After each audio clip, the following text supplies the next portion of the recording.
Bonjour, aujourd'hui je pensais faire une petite vidéo pour montrer un peu qu'est-ce que ça a l'air au Coconut Bay Saint-Lucia. Je vous montre ça. Pour commencer, la plage, on va nettoyer, là, il y a des airs. Ici, on voyait, c'est le bar. Là-bas, c'est plus les piscines. Puis le spot de quête est plus ici. L'école de quête est là. Donc jusqu'à la baie où vous voyez le tracteur là-bas dans le fond, qui n'est pas la plage, c'est là qu'est la section pour faire la quête. Vous voyez une bouée blanche ici dans l'eau, c'est là que ça commence. C'est jusque là que ça va. Fait que le spot de quête, c'est toute cette section-là en avant. Là, vous voyez les grosses vagues là-bas. Jusqu'à les coraux. Donc c'est toute cette section-là. J'ai une section plus plate là-bas aussi. Je vais aller vous montrer les installations.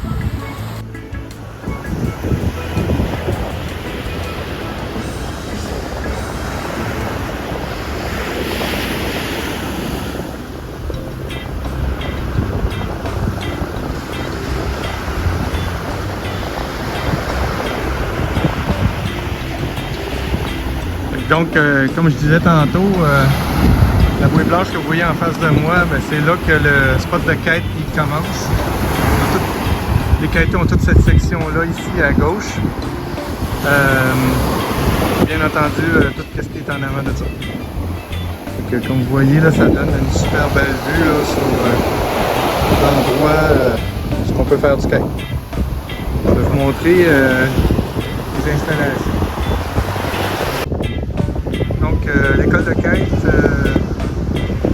va un montant entre 15 et 20$ US par jour. Là.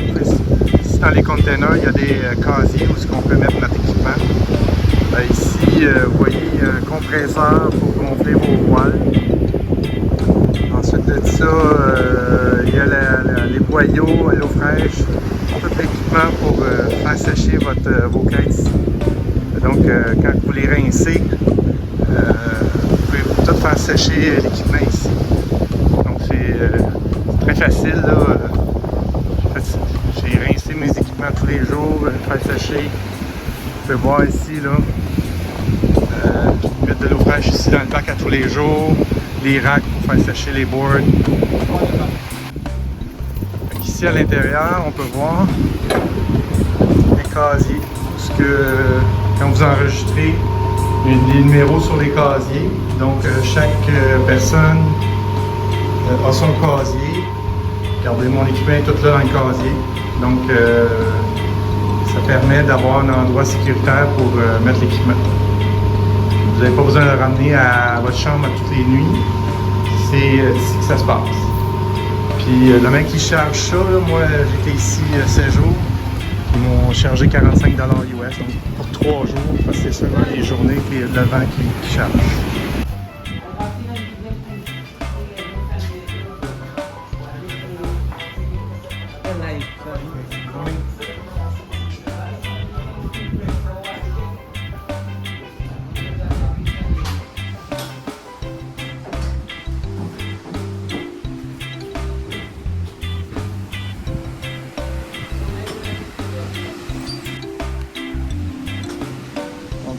Plus ici à gauche,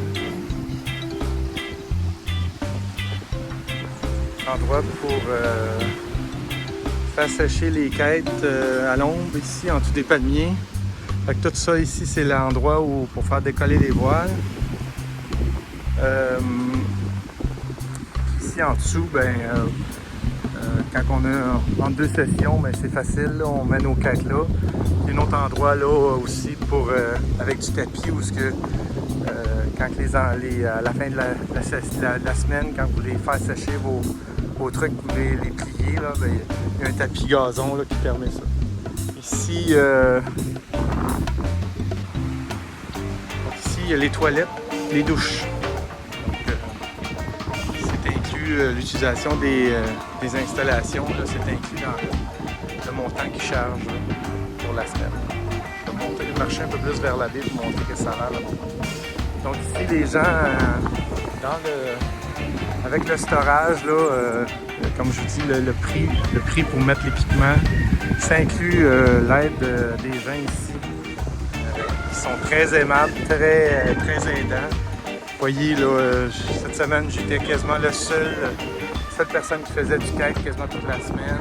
J'ai eu le site quasiment moi-même. Il y avait quelques étudiants qui apprenaient à manipuler les voiles ou à faire des water starts aussi. J'étais pas mal seul toute la semaine.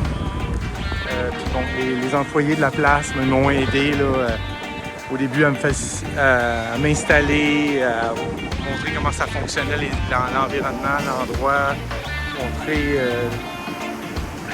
comment le site était fait, les dangers du site aussi. Aujourd'hui, il n'y a pas beaucoup de vent, comme vous pouvez voir. Là. Fait que c'est ça.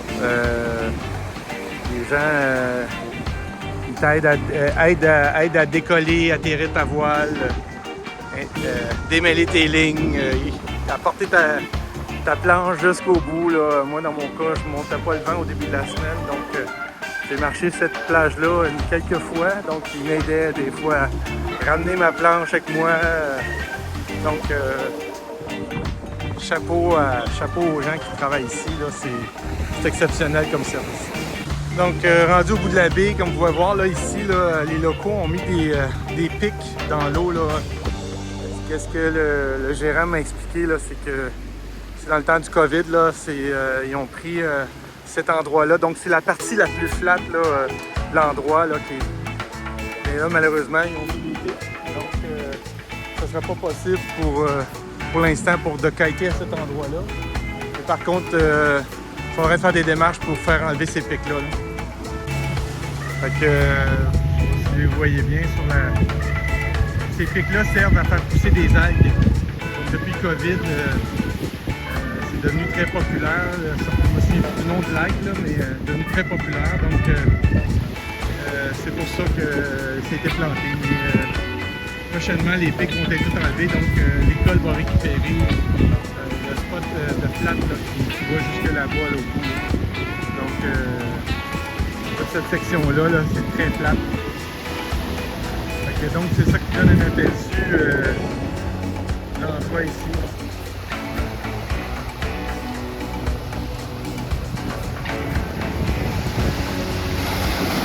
Là, je suis au bout de la pointe. Là. Vous voyez, l'école de kite est là.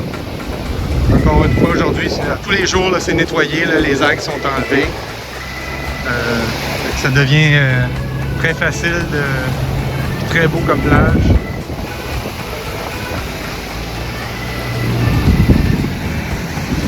Ici, cette semaine, très cocasse, là, il y avait un troupeau de 20 vaches ici cette semaine. Ils me regardaient faire du calque. Quand j'allais mettre à l'eau juste ici en arrière de moi, ben, ils venaient me voir, là, ils s'approchaient de l'eau. Et voilà.